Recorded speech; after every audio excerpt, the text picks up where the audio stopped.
आइए अब मैं उस ऐसे शख्सियत को आवाज देता हूँ जो बहुत बड़े गजलकार हैं। प्रभात जी बहुत बड़े गजलकार हैं। थोड़ा सा रस परिवर्तन भी होगा, आपने हास्य भी सुना, लेकिन उनके पास हास्य भी है, गजल भी है, गीत भी है, और उन्होंने कम से कम 30-40 किताबें जिनकी आई हुई हैं, और इतने बड़े व्यंग्यकार हैं कि शायद आपने अपने पाठ्य पुस्तक में भीष्म साहनी वगैरह को आपने जब पढ़ा होगा, तो उस स्तर के अगर कोई व्यंग्यकार हैं तो हमारे मध्य में पंडित हमारे बीच में सुरेश नीरव जी होते हैं। वैसे तो है लोग बहुत, कुछ ही लोग विशेष, उन विशेष में विशेष है वो पंडित नीरव सुरेश। एक बार जोरदार तालियां हो जाएं।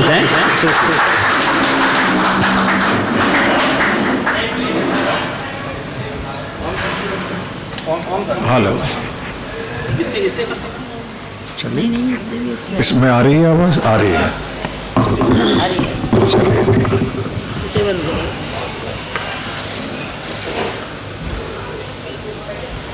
सबसे पहले तो मैं सबरस मुरसानी जी के क्षमताओं को प्रणाम करता हूं। इनके साथ अक्सर ऐसा ही होता है, लोग कहते हैं कि साहब आपने काफ़ी देर पढ़ दिया, तो कहते हैं भाई मेरे पास घड़ी तो थी नहीं, तो मुझे टाइम का नहीं पता लगा। तो संयोजक जिसने बुलाया था उसने कहा ठीक है घड़ी नहीं थी, सामने कैलेंडर तो था। सुनिएगा सर, देखिए ये बड़ी एक मुश्किल की चीज़ है कि गज़ल सुनाऊं, उसे गाकर सुनाऊं और उसमें फिर व्यंग सुनाऊं, और ये भी कि किसी पार्टी का बिल्ला ना लगे। कि बहुत सारी जिम्मेदारियां एक साथ लेखक को निभानी पड़ती है। देखिएगा कि दुश्मनों ने तो चलो रास्तों के बम फोड़ दिए, दुश्मनों ने तो चलो रास्तों के बम फोड़ दिए, तुमने तो चाहने वालों के ही दिल तोड़ दिए। दुश्मनों ने तो चलो रास्तों में बम फोड़ दिए, तुमने तो चाहने वालों के ही दिल तोड़ दिए। सर उठाकर न मिला आँख की हम जैसों ने, सर उठाकर न मिला आँख की हम जैसों ने, कितने बहते हुए दरियाओं के रुख मोड़ दिए। और एक शेर जिसके कारण मुझे वो शोहरत मिली कि मैं बाद में जाता हूँ, मेरा ये शेर वहाँ पहले पहुँच जाता है। चाहे किसी भी कंट्री में जाओ, शेर आपके चरणों में निवेदित करता हूँ। यह है कि जब अपने पे दर्द गुजरता है तब दूसरे का दर्द समझ में आता है। देखिए एक बहुत नाजुक शेर सुना रहा हूँ जिसकी हिफाजत करना आपका काम है, आपके चरणों में निवेदित करता हूँ। देखिएगा सर, अपने घर छूट के जब जेल से आया कैदी, अपने घर छूट के जब जेल से आया कैदी, बंद पिंजरे में जो पंछी थे सभी छोड़ दिए। अपने घर छूट के जब जेल से आया कैदी, बंद पिंजरे में जो पंछी थे सभी छोड़ दिए। ऐसी आसत मुझे इतना तो बता दे आखिर, राजनीति मुझे इतना तो बता दे आखिर, सारे भारत के गधे दिल्ली में क्यों छोड़ दिए।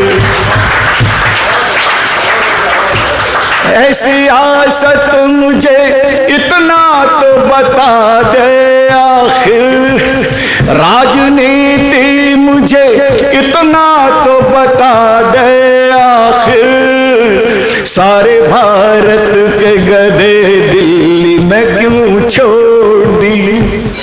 कहे में जुगनू के आज की नई पीढ़ी का सबसे बड़ा जो संतरास है, जो ट्रेजेडी है, जो विसंगति है, बड़े सम्मान के साथ कह रहा हूं कि अब कोई भगत सिंह, कोई चंद्रशेखर आजाद या सुभाष चंद्र बोस नहीं है, हमें इन्हीं से काम चलाना है जो है। तो मैं बात कह रहा हूं कि कहे में जुगनू के इतने हैं आज के लड़के, कहे में जुगनू के इतने हैं आज के लड़के, बल्ब जलते थे जो खम्भों पे सभी फोड़ दिए। और हमें फनकार, हम ना हिंदू मुस्लिम की बात करते ना मोहब्बत की दुकान चलाते, अपनी बात कहते।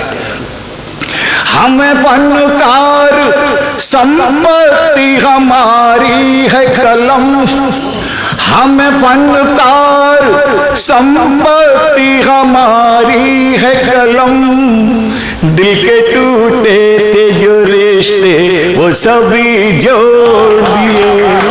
दुश्मनों ने तो चलो रास्तों में बम फोड़ दिए, तुमने तो चाहने वालों के ही दिल तोड़ दिए। हमारे लवलीन जी को मैंने जब देखा इतना अच्छा संचालन कर रहे हैं, तो मुझे केवल एक ही थोड़ा सा भौगोलिक और रासायनिक परिवर्तन इनके व्यक्तित्व में दिखा कि लवलीन मेरी बहुत अच्छी मित्र थी, जो कि